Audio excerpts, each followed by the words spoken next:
اور اے لوگو، جو چیز تم کو دی گئی ہے سو وہ دنیا کی زندگی کا فائدہ اور اس کی زینت ہے، اور جو اللہ کے پاس ہے وہ بہتر اور ہمیشہ باقی رہنے والی ہے۔ کیا تم سمجھتے نہیں؟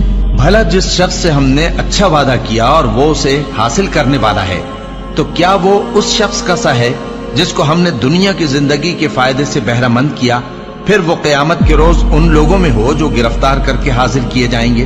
اور جس روز اللہ ان کو پکارے گا سو کہے گا کہ میرے وہ شریک کہاں ہیں جن کا تمہیں دعویٰ تھا؟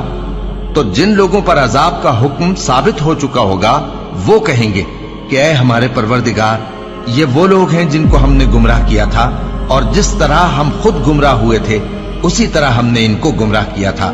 اب ہم تیری طرف متوجہ ہو کر ان سے بیزار ہوتے ہیں، یہ ہمیں نہیں پوچھتے تھے۔